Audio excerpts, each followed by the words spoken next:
Assalamualaikum warahmatullahi wabarakatuh. Bagaimana anak-anakku sekalian kabarnya? Mudah-mudahan selalu dalam lindungan Allah Subhanahu wa taala, sehat walafiat ya.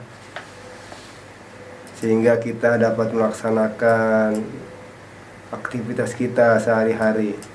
Dan semoga Allah melindungi kita semua dan keluarga kita semua.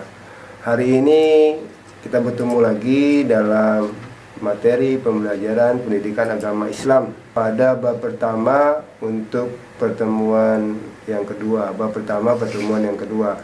Kemarin telah kita bahas ya tentang ayat Al-Quran yang berkaitan dengan kontrol diri atau mujahadatun nafas. Untuk kali ini kita akan membahas hadis ya yang berkaitan dengan mujahadatun nafas atau kontrol diri. Kenapa? Karena Al-Quran dan hadis merupakan dua sumber hukum Islam yang tidak bisa dipisahkan. Ya, hadis menguatkan hukum yang telah ditetapkan di dalam Al-Quran. Berikut contoh hadisnya akan Bapak bacakan. Nanti kita bahas ya mufradatnya atau kata-katanya juga makna dari hadis tersebut. Dengarkan baik-baik bacaannya ya. Seperti pertemuan kemarin ketika Bapak membaca Al-Quran, kali ini Bapak akan menguraikan tentang hadis yang berkaitan dengan mujahadatun nafas atau kontrol diri.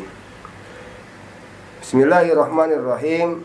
An Abi Hurairah radhiyallahu anhu anin Nabi sallallahu alaihi wasallam qala laisa syadidu bis-sur'ah innama syadidul ladzi yamliku nafsahu 'indal ghadab. Bapak ulangi. An Abi Hurairah radhiyallahu anhu anin Nabi sallallahu alaihi wasallam qala laisa syadidu bis-sur'ati innama syadidul ladzi yamliku nafsahu 'indal ghadab. Rawahul Bukhari wa Muslim. Sekarang dengarkan terjemahannya sekalian makna atau kosa katanya. An Abi Hurairah, dari Abi Hurairah radhiyallahu anhu, semoga Allah meridhoinya. Anin Nabi sallallahu alaihi wasallam, dari Nabi sallallahu alaihi wasallam, qala, telah bersabda Nabi, laisa syadidu bis-sur'ah innama syadidul ladzi yamliku nafsahu indal ghadab.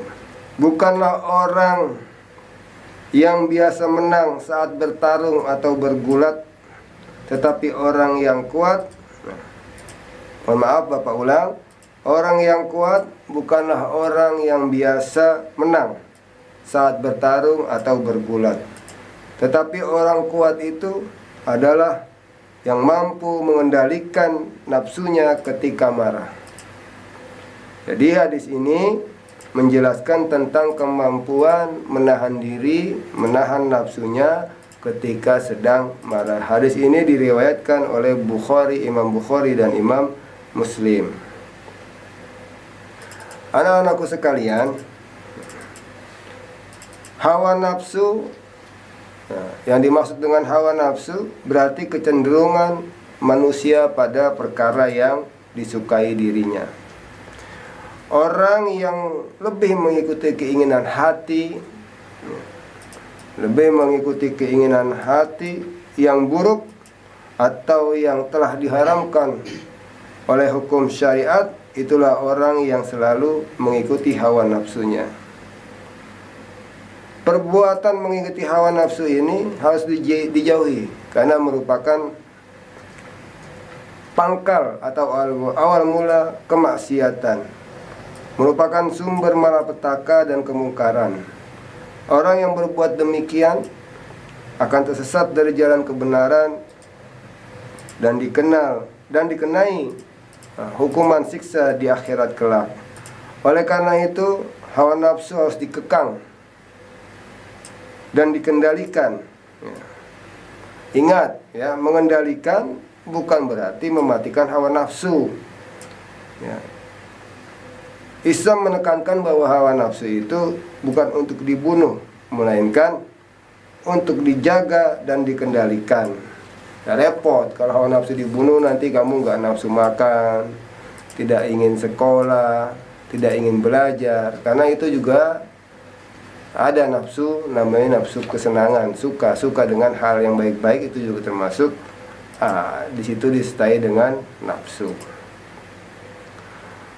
Nah, memang menjaga hawa nafsu ini berat. Rasulullah sendiri pernah mengingatkan ya, dalam sebuah hadis Rasulullah mengingatkan para sahabatnya, berarti buat kita juga, bahwa ada setelah peristiwa ini terjadi pada saat setelah perang Badar, di mana Rasulullah pernah bersabda bahwa kita nanti akan berjihad yang lebih berat lagi. Para sahabatnya bertanya, apakah ada jihad yang lebih berat daripada perang ini, di mana saat itu umat Islam berjumlah 315, kalau tidak salah 313, melawan kaum kafir Quraisy yang berjumlah 1000, ya sekitar 1000. Itu peperangan amat berat buat kaum muslim saat itu, dengan jumlah yang sekecil itu melawan jumlah yang besar. Tapi Rasulullah malah menyampaikan bahwa kita akan berperang ya, dari satu perang yang kecil menuju perang yang lebih besar lagi. Kemudian Nabi menjawab, ada perang yang lebih besar dari ini. Apa itu? Rasulullah menjawab bahwa perang yang lebih besar adalah perang melawan hawa nafsu, dan itu akan terus menerus kita lakukan. Kenapa? Karena hawa nafsu itu ada di dalam diri kita sendiri. Kita sendiri melawan diri kita gitu. Artinya bukan melawan musuh yang nyata-nyata di luar diri kita, tetapi musuhnya itu ada di dalam diri kita ya. Kenapa? Karena ya nafsu itu seperti dikatakan tadi, yang Bapak katakan tadi, orang yang selalu mengikuti hawa nafsunya, maka itu adalah pangkal daripada kerusakan. Ya, jadi memang amat sulit ya, mujahadatun nafas atau melawan hawa nafsu, mengkontrol diri kita itu amat sulit. Kenapa? Karena yang kita kontrol adalah diri kita sendiri gitu. Dan timbulnya itu dari dalam diri kita sendiri. Berat sekali, sangat berat. Maka ya, Bapak berpesan kepada kalian, generasi muda ini, ya, generasi penerus, ya, jaga diri kalian, ya, dengan mengkontrol hawa nafsu, mengkontrol nafsu diri kalian, agar jangan sampai terjerumus kepada perbuatan atau hal-hal yang tercela. Karena kalau dituruti maka akan berbahaya. Imam Ghazali ya, membagi hawa nafsu itu menjadi 4 bagian. Yang pertama, keserakahan nafsu terhadap harta benda. Ya. Ini yang kadang-kadang kita lebih mementingkan dunia, tidak mempedulikan bagaimana cara memperolehnya, apakah itu halal atau haram. Tapi demi dunia, kadang-kadang ya nafsu manusia, keserakahan, ketamakan membuatnya lupa. Yang penting asal bisa memiliki dunia, merasa bahwa itu adalah segala-galanya. Harusnya ya, kalau Allah jadikan kita orang kaya, hendaklah kita bersyukur. Kalau mempunyai kedudukan dan dapat dimanfaatkan untuk kepentingan banyak orang, maka digunakanlah ya, kedudukan itu untuk memakmurkan rakyat.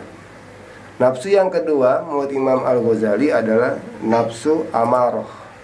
Ya, tadi nafsu terhadap dunia. Nafsu amarah ini bisa membutakan hati. Ya. Cara terbaik mengendalikannya adalah berusaha selalu sabar ya, dalam menghadapi kemarahan dan kezaliman orang lain. Ya. Bersikap lapang dada, suka memaafkan, dan bermurah hati ya.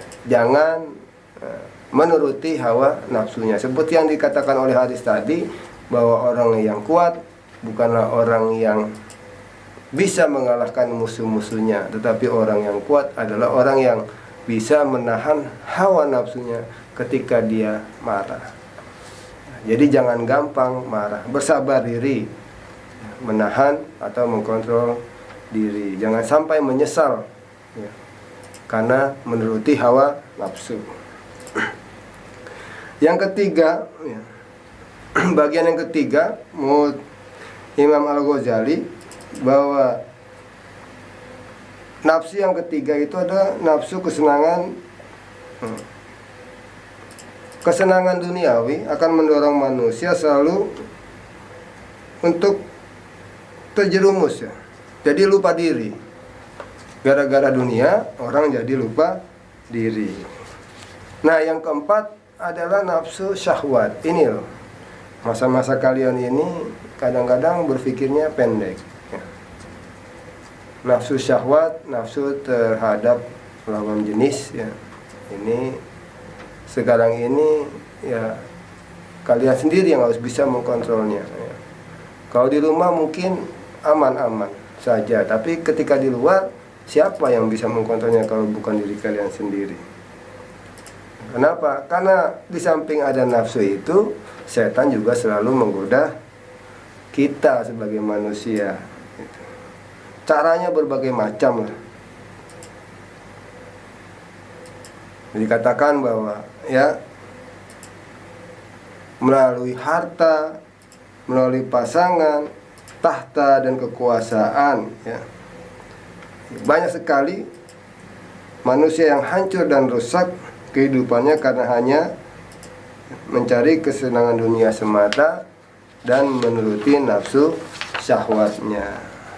Oleh karena itu Bapak berpesan ya, nafsu itu harus kita tekan, kita jaga, kita tekan. Bagaimana caranya? Ya, kita harus bebankan nafsu itu dengan selalu beribadah. Ya, ibadahnya bukan hanya ibadah mahdoh saja, tapi juga ibadah wiro mahdoh. Beribadah semata-mata hanya mengharap ridho Allah Subhanahu wa ta'ala. Memperbanyak amal soleh. Contohnya dengan rajin belajar. Kita tahan hawa nafsu kita untuk bermain kita tahan. Suka dengan hal-hal yang positif, suka menebarkan kedamaian, dan tidak lupa selalu untuk berdoa, memohon bantuan Allah Subhanahu wa ta'ala. Ya, karena bantuan dari Allah Subhanahu wa ta'ala itu penting. Artinya jangan lupa ya, selain kita berusaha untuk selalu melakukan amal soleh, menekan nafsu kita dengan selalu beribadah, kita juga memerlukan bantuan dari Allah Subhanahu wa ta'ala. Demikian untuk pembahasan hadis kali ini. Jadi menurut Islam, menurut ajaran Islam, orang yang kuat bukanlah orang yang mampu mengalahkan musuh-musuhnya ketika bergulat, berantem, adu fisik. Bukan itu yang dimaksud orang yang kuat. Tapi ini maksud dengan orang yang kuat menurut hadis ini adalah orang yang mampu menahan hawa nafsunya ketika dia sedang marah. Mari kita simpulkan ya, dari Al-Quran maupun hadis ini ya, tentang mujahadatun nafs atau kontrol diri. Yang pertama ya, kesimpulannya bahwa Allah Subhanahu wa ta'ala dan Rasulnya menjelaskan kepada umat Islam tentang pentingnya mujahadatun nafs atau biasa dikenal dengan istilah kontrol diri.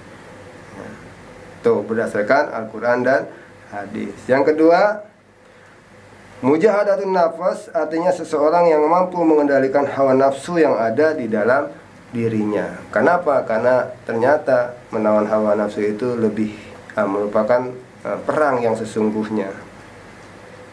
Yang ketiga,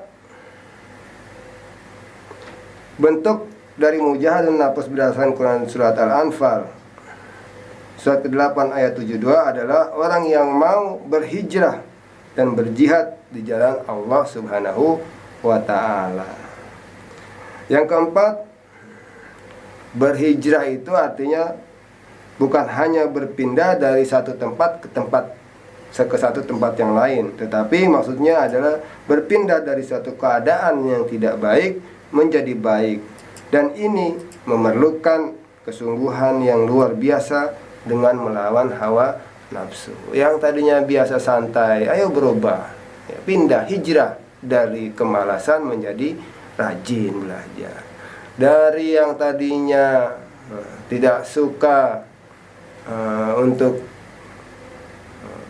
rajin dalam beribadah, misalnya sholatnya malas, membaca Al-Qurannya malas, mengajinya malas, mari berubah dari keadaan yang malas-malas untuk berbuat baik itu kepada keadaan yang lebih baik, yaitu menjadi rajin belajar, rajin ibadah, rajin mengaji. Untuk apa? Ya untuk kepentingan diri kita sendiri, memperkaya diri kita dengan ilmu dan amal soleh. Yang keempat, ya, berjihad artinya berjuang di jalan Allah Subhanahu wa Ta'ala. Ini bisa berupa harta, tenaga, bahkan nyawa. Tujuannya tidak lain dan tidak bukan adalah mencari ridho Allah Subhanahu wa Ta'ala. Demikian untuk pertemuan kali ini. Adapun tugasnya, ya mohon maaf bila yang belum punya buku paket, silahkan lihat kepada temannya yang punya, coba dikerjakan. Setelah tugas yang kemarin, yang pertama itu tentang tajwid, hukum tajwid di dalam ayat Al-Qur'annya. Untuk yang sekarang, ya, kalian lihat di halaman 9, ya, penilaian pengetahuan kognitif. Itu kalau yang belum punya bukunya silakan coba lihat di temannya, ya, untuk melihat itu. Kerjakan saja di buku. Yang kemarin juga di buku. Ya, bab 1 tugas pertama, tulis tugas ke-1. Nanti tugas kedua bab 1. Tugas keduanya, ya, ini, ya, yang B, penilaian pengetahuan kognitif, pilihan ganda itu jawabannya dengan uraiannya. Misalnya A itu apa? Nomor 1 A apa gitu kan. Nomor 2 misalnya B apa, itu ditulis. Kemudian juga dengan yang jawablah pertanyaan-pertanyaan berikut dengan singkat dan benar. Itu ada 10. Silahkan dikerjakan, ya. Nanti pada saatnya ketika Bapak butuhkan penilaian, itu akan Bapak lihat, akan Bapak nilai, ya, buat penilaian kamu, bagaimana kamu bisa mengikuti pelajaran pendidikan agama Islam. Kalau ada yang diperlukan untuk ditanyakan, silakan ditanyakan melalui Edmodo. Demikian dari Bapak. Kurang lebihnya mohon maaf.